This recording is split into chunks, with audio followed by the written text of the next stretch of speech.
Ya, bismillahirrahmanirrahim. Assalamualaikum warahmatullahi wabarakatuh. Ya, pada hari ini Ibu akan membahas latihan soal untuk nanti ulangan asam basa ya yang akan kita laksanakan hari Senin.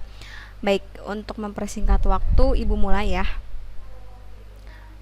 Baik. Oke. Nah, ini soal-soal ini tentunya kalian sudah pelajari sebelumnya ya. Jadi di sini Ibu hanya memberikan penguatan materi dan penguatan cara-cara step-step pengerjaannya biar nanti kalian mudah dalam mengerjakan soal ulangan nanti hari Senin. Baik, yang pertama ini berkaitan dengan materi teori asam basa menurut Bronsted-Lowry ya. Coba dibuka lagi materinya. Jangan lupa kalau Bronsted-Lowry itu kalau asam berarti dia yang melepaskan H+.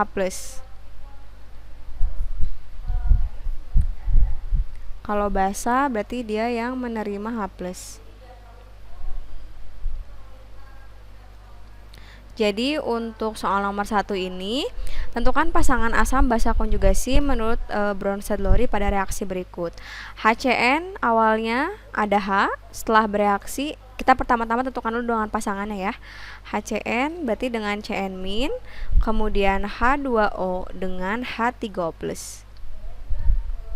HCN asalnya ada H, kemudian bereaksi sehingga H-nya lepas, berarti dia berperan sebagai asam dan CN-nya sebagai basa konjugasi. Kemudian H2O di sini H2O asalnya hanya ada 2, setelah bereaksi menjadi ada 3. Berarti H2O-nya berperan sebagai basa karena dia menerima H+ dan H3O plusnya itu berperan sebagai asam konjugasi. Ini nanti hanya yang ini lepas diterima oleh H2O. Oke, sampai sini bisa dipahami ya. Jadi seperti ini pasangan asam basa konjugasinya. Baik, selanjutnya soal nomor 2. Tentukan sifat asam basa pada kedua reaksi tersebut menurut teori Lewis. Kalau ini sudah pernah ada di LKPD juga, Ibu sambil mengingatkan aja ya. Berarti di sini N itu kita kalau Lewis berarti berhubungan dengan struktur Lewisnya. Oke, berarti N itu 5 ya. PEB elektron valensinya H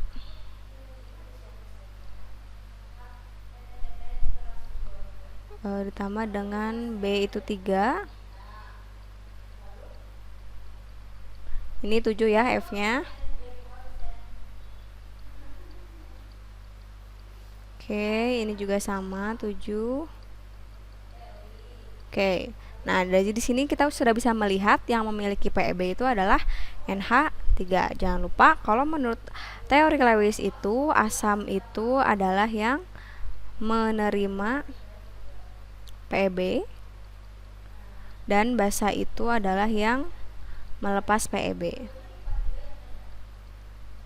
Berarti yang di sini yang akan melepaskan PEB adalah NH3 ya ke BF3. Berarti nanti di sini NH3-nya bersifat asam, BF3-nya bersifat terbalik. NH3 bersifat basa dan BF3 bersifat asam karena dia menerima PEB. Ya, oke, bisa dipahami sampai sini ya.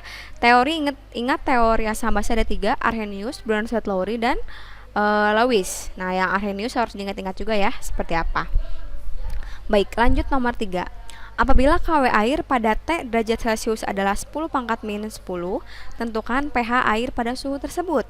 Oke, seperti kita tahu yang pernah Ibu sampaikan, KW air itu adalah 10⁻⁻14, tapi ini pada suhu 25 derajat Celcius. Nah, sekarang kalau T Celcius ya berarti bebas, tidak harus 10⁻⁻14. Masih ingat ya caranya? Pertama-tama ionisasikan dulu air, H2O dia akan terurai menjadi H+ dan OH-, sehingga KW-nya itu adalah konsentrasi H+ dikali konsentrasi OH min. Nah, di sini KW-nya kita masukkan 10 pangkat min 10. Seperti yang kita tahu bahwa H+, konsentrasi H+ dan konsentrasi OH min itu sama. Bisa dibuktikan dari koefisiennya yang sama. Jadi, karena ini menentukan pH, boleh saja kita sederhanakan. Berarti di sini boleh ya jadi seperti ini. H+ kali H+. Berarti 10 pangkat min 10 sama dengan konsentrasi H+ kuadrat. Sehingga konsentrasi H+-nya itu adalah 10 pangkat min 5 ya, akar dari 10 pangkat min 10. Sudah beres sampai sini? Belum. Dimintanya adalah mencari pH. Berarti pH sama dengan min log konsentrasi H+. Berarti min 10 pangkat min 5. Min log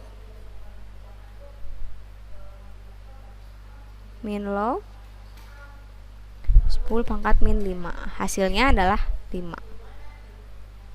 Seperti itu ya, bisa dipahami ya untuk 3 soal ini. Ibu lanjutkan. Nomor 4, tentukan pH larutan H2SO4 25 kali 10 pangkat min 5 molar. Oke, masih ingat ya caranya ya.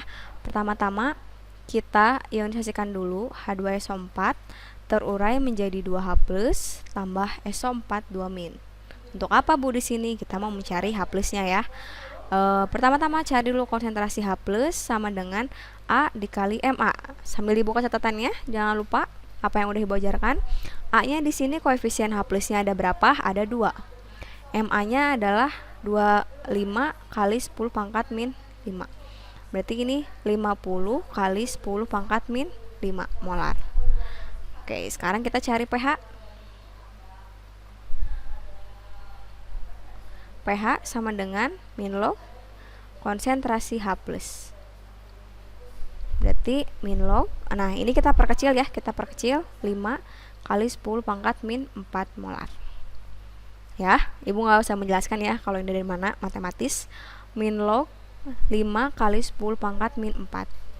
Jangan lupa min 4-nya kalikan dengan yang di depan, jadi 4. Min log 5-nya tetap. Oke, jadi jawabannya adalah 4 min log 5. Bisa dipahami ya? Ibu lanjutkan kembali. Nomor 5. Jika BA, oh ya, ini yang nomor 4 ini tidak ada keterangan Ka atau menunjukkan bahwa dia asam lemah. Nah, jadi kalau tidak ada asam lemahnya, berarti kemungkinan dia adalah asam kuat. Walaupun kalian juga sudah tahu ya, H2SO4 itu memang termasuk ke dalam asam kuat. Jadi cara mencarinya seperti ini, gitu. Kemudian yang nomor 5, jika BaOH2. Nah, BaOH2 kalian udah tahu juga, dia adalah basa kuat. Nah, ingat ya, dianggap terionisasi sempurna, berarti artinya dia termasuk basa kuat juga, sama ya ciri-cirinya.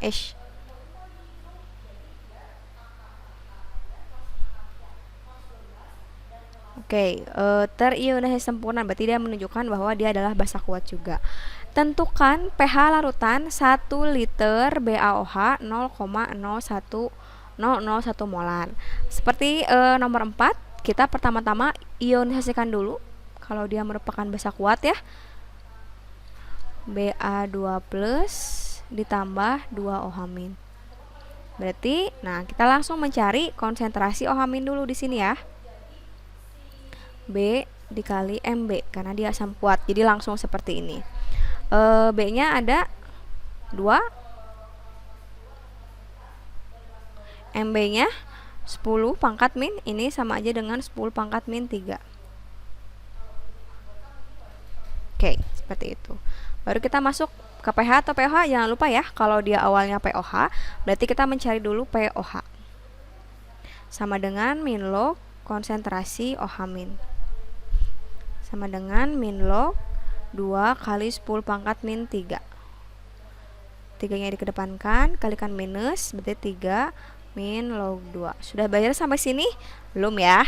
Cari pH. pH sama dengan 14 min POH. Berarti 14 dikurangi 3 min log 2. Keluarkan kurungnya, jangan lupa. 14 dikurangi 3, 11. Nih, min kali min jadi plus. Min log 2. Seperti itu. Kemudian untuk nomor 6, tentukan pH larutan asam benzoat. Asam benzoat itu kita tahu kalau dia tidak termasuk golongan asam kuat, berarti dia merupakan asam lemah. Ciri-cirinya itu. Kemudian ada juga di sini nilai Ka-nya. Nah, kalau ini berarti kita langsung boleh kita ionisasikan dulu C6H5COOH. Berarti terurainya dia tidak sempurna menjadi C6H5COO- tambah H+.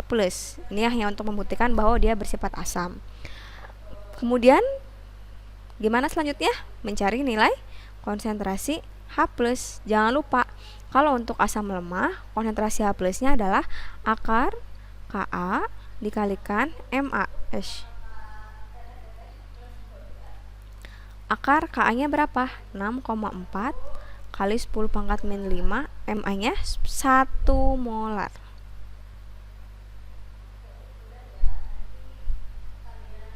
Oke.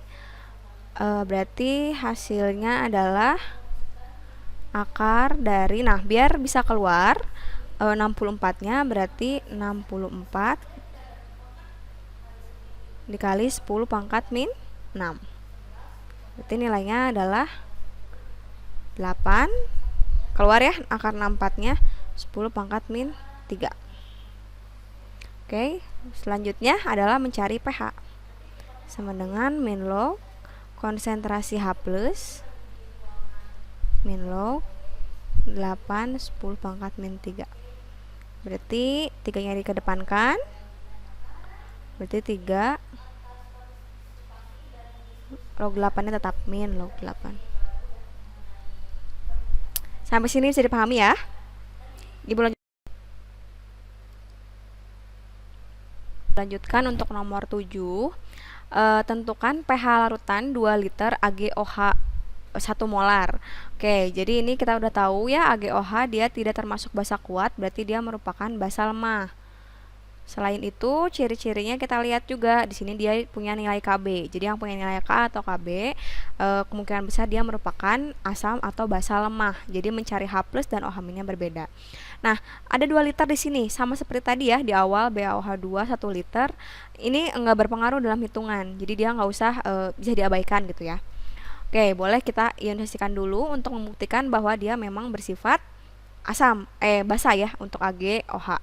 Berarti OH-. Berarti mencari OH-nya di sini adalah menggunakan rumus yang basa lemah. Akar Kb dikali Mb. Kb-nya berapa? Kb-nya 1 kali 10 pangkat min 4, atau Ibu boleh tulis di sini 10 pangkat min 4 saja. Mb-nya adalah 1 molar. Berarti 10 pangkat min 2. Selesai sampai sini? Belum. Kita mencari, karena ini OH-, berarti kita cari dulu POH. POH sama dengan min log konsentrasi OH- sama dengan min log sama dengan min log 10 pangkat min 2. Berarti 2. Jangan lupa cari pH dulu. pH sama dengan 14 min POH. Sama dengan 14 dikurangi 2 sama dengan 12. Bisa ya? Oke, nomor 8. Berikut ini nilai. Nah, ini yang belum Ibu sempat bahas ya di Vicon ataupun di Edmodo. Berikut ini adalah nilai Kb beberapa basa. Berarti kemungkinan ini adalah basa lemah. Gitu. Nah, tapi di sini urutkan kebasaan dari yang paling kuat ke yang paling lemah. Meskipun dia adalah basa lemah, tapi antar satu dan lainnya dia punya relativitas. Maksudnya dia ada yang lebih kuatnya meskipun dia termasuk ke dalam lemah jika dibandingkan dengan yang lemah-lemah lainnya. Caranya gimana, Bu? Ya tetap ya prinsipnya, semakin besar Kb besar, berarti artinya dia basanya semakin kuat gitu. Jadi semakin besar Kb berarti basanya pun juga akan lebih kuat gitu ya, lebih kuat, basanya lebih kuat. Oke ya, kita tinggal mengurutkan saja di sini, tinggal mengurutkan dari angkanya 1,8, 1,1, 4,0. Kalau kita lihat depannya aja gampang ya, berarti yang paling lebih kuat di antara ketiga ini adalah yang anilin, tapi kita harus lihat pangkatnya. Oke, ingat ya, pangkat minus itu berarti berkebalikan. Jadi 10 pangkat min 4 itu pasti lebih kecil daripada 10 pangkat min 5 ya, matematika ya. Dan lebih kecil juga dari 10 pangkat, dan yang paling kecil adalah 10 pangkat min 10. Nah, jadi urutannya yang pertama adalah, coba kita lihat ya di sini ya. Jadi yang paling, dari yang paling kuat ke yang paling lemah. Berarti yang paling kuat berarti yang paling besar. Yang mana tuh yang paling besar ini? Kenapa Bu ini paling besar? Karena pangkat minusnya paling kecil gitu ya. Hutangnya dia paling kecil. Berarti yang paling kuat adalah yang pertama adalah AGOH. Yang lebih kuat ya, ini maksudnya di antara ketiga ini. Kemudian yang kedua berarti yang ini 10 pangkat min 5 NH3. Dan yang kuat atau yang lemahnya adalah anilin 10 pangkat min 10. Jadi urutannya adalah AGOH lebih kuat daripada NH3 dan lebih kuat daripada anilin. Mudah ya. Ini hanya anilin. Ini kalian hanya tinggal melihat dari nilai KB-nya aja. Tinggal diurutkan. Bisa ya? Oke, nomor 9, larutan asam Ha 0,01 molar mempunyai pH-nya 4. Tentukan nilai Ka dan derajat ionisasi larutan asam. Masih ingat rumusnya? Ka dan derajat ionisasi. Oke, kalau misalkan untuk, nah ini kalau ini dibalik ya. Biasanya kan kita punya rumus konsentrasi H+ gitu ya, sama dengan akar Ka dikali Ma. Gitu ya biasanya ya. Kita pertama cari dulu nilai Ka. Tapi di sini justru Ka yang kita cari. Berarti H+-nya kita sudah mengetahui. Nah, kalau nggak ada sini ya, pH-nya adalah 4. Berarti kalau pH 4, konsentrasi H+-nya berapa ya? Oke, kalau pH 4 berarti kita bisa mengetahui konsentrasi H+-nya adalah 10 pangkat min 4. Betul ya? Tinggal dibalikan aja ya, diminlogkan, berarti diantilogkan nanti. Berarti di sini 10 pangkat min 4 sama dengan akar Ka, Ka-nya dicari, Ma-nya di sini 10 pangkat min 2. Ya. 2 angka belakang koma. Oke. Kita kuadratkan semuanya. Berarti 10 pangkat min 8 sama dengan Ka dikali 10 pangkat min 2. Kalau ini dikuadratkan, kalau ini hanya keluar aja akarnya. Berarti Ka sama dengan 10 pangkat min 8 dibagi 10 pangkat min 2 sama dengan 10 pangkat min 6. Sudah sampai sini untuk nilai Ka. Nah, sekarang kita mencari ionisasi pakai rumus alfa sama dengan akar Ka per Ma. Sambil dicek lagi ya catatannya ya. Sudah dijelaskan kalau rumus yang ini. Ka tadi udah kita dapat 10 pangkat min 6. Ma-nya 10 pangkat min 2. Berarti alfa sama dengan akar 10 pangkat min 4. Berarti alfa sama dengan 10 pangkat atau 0,01. Bisa dipahami ya sampai sini? Kalaupun nanti kalian masih agak bingung, putar lagi aja terus videonya ya sampai kalian benar-benar paham. Selanjutnya nomor 10. Nah, ini juga belum Ibu ini ya, Ibu bulat beri tanda sama yang tadi ya, yang pertama. Ini ya. Ini Ibu kasih bintang. Sama ini juga. Ini kenapa dibintangi? Karena belum Ibu jelaskan di latihan ataupun di Edmodo ataupun di Ifikon. Nah, sejumlah padatan KOH, padatan, biasanya kita langsung larutan ya. Kalau ini ada padatan. Dilarutkan ke dalam 100 ml larutan ya, pastinya air. Setelah diukur, ternyata larutan tersebut memiliki nilai pH-nya 12. Tentukanlah massa padatan.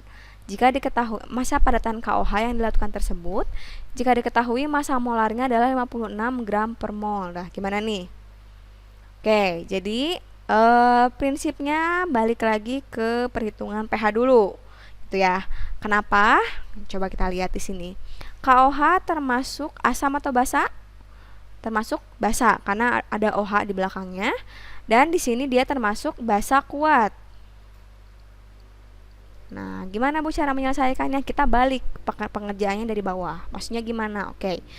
Konsentrasi OH-nya kan di sini pH-nya adalah 12 ya. Berarti kalau pH 12, karena ini KOH atau basa, berarti kita carinya pOH-nya dulu. Berarti pOH-nya sama dengan 14 min 12 sama dengan 2. Kalau pOH-nya 2, berarti berapa konsentrasi OH-nya? Berarti tinggal 10 pangkat min 2 diantilogkan ya. 10 pangkat min 2 molar. Sampai sini. Sudah lumayan, ini bisa digunakan datanya untuk step selanjutnya. Berarti ini adalah konsentrasi OH-. KOH, coba kita ionisasikan dulu di sebelah sini. KOH terurai menjadi K+ dan OH-. Nah, kan yang mau kita cari itu adalah KOH-nya ya. Berarti yang ini. Nah, sekarang OH-nya 10 pangkat min 2 molar udah kita temukan. Berarti KOH-nya sama atau beda ya? Lihat koefisiennya, ini 1 kalau nggak ada, ini juga sama 1, berarti sama. Berarti konsentrasi KOH juga adalah 10 pangkat min 2 molar. Sampai sini bisa dipahami ya? Nah, kalau sudah tahu konsentrasi KOH 10 pangkat min 2 molar, kita masuk ke rumus konsentrasi atau molaritas. Rumusnya adalah gram per mr kali 1000 per volume. Ingat-ingat rumus ini, pasti sudah dipelajari sebelumnya. Cuman lupa aja mungkin. Oke, nah kita masukkan angkanya. Konsentrasi, ini konsentrasi ya. Ini untuk konsentrasi KOH. Tadi kita udah dapat 10 pangkat min 2.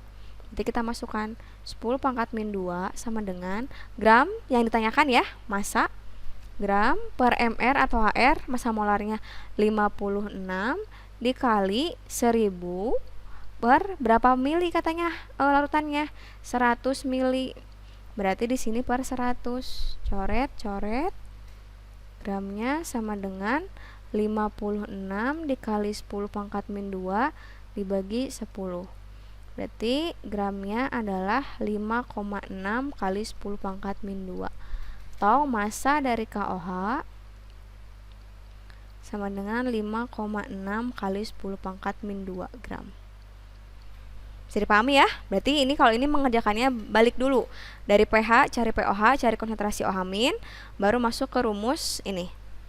Gram per mr kali 1000 per volume. Oke, selanjutnya nomor 11. Ini mudah lah ya.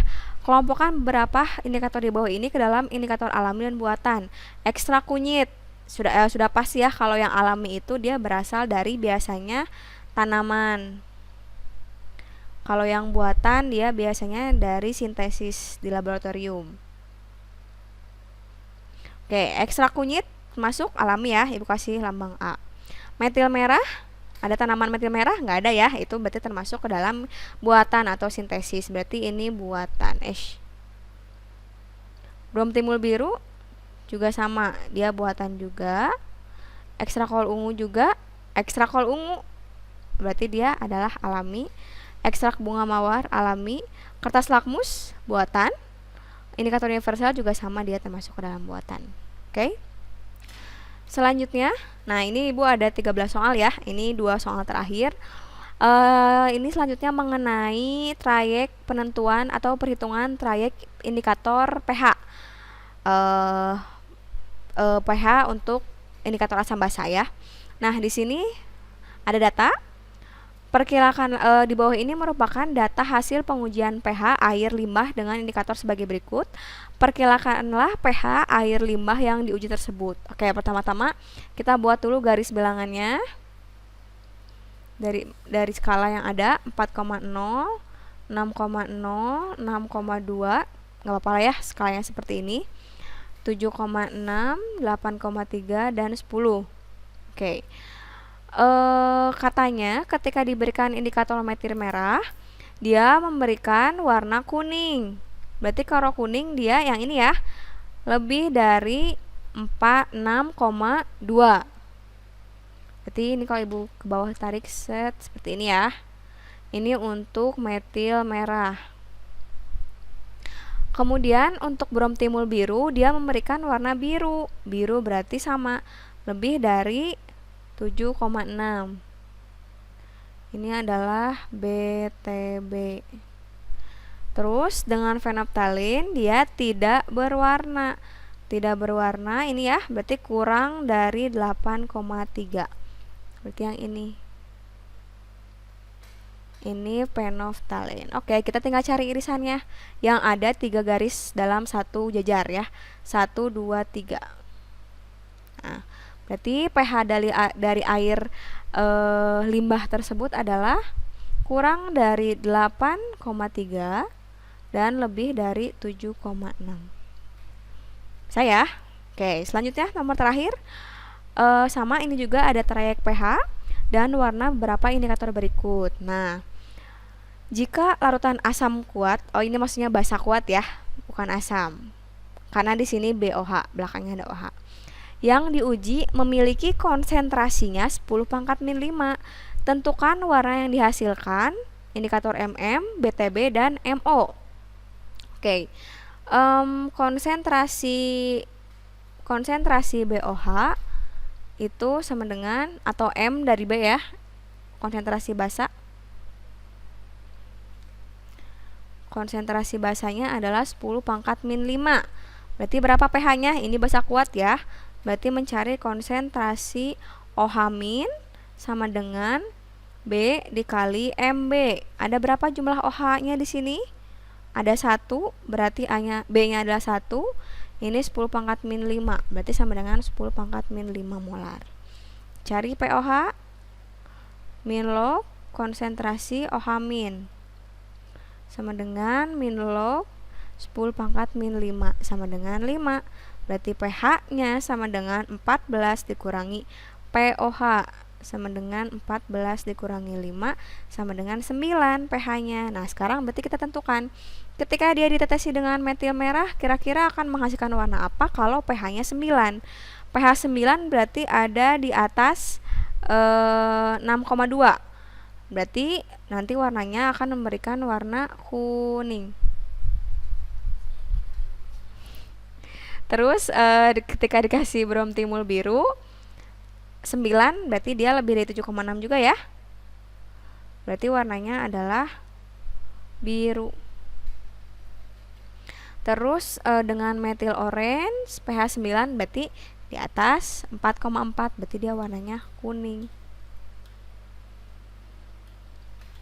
Saya sampai sini ya. Nah, jangan lupa juga kalau misalkan dia berada di antara, ini mungkin ada beberapa kelas yang belum sempat Ibu terangkan juga.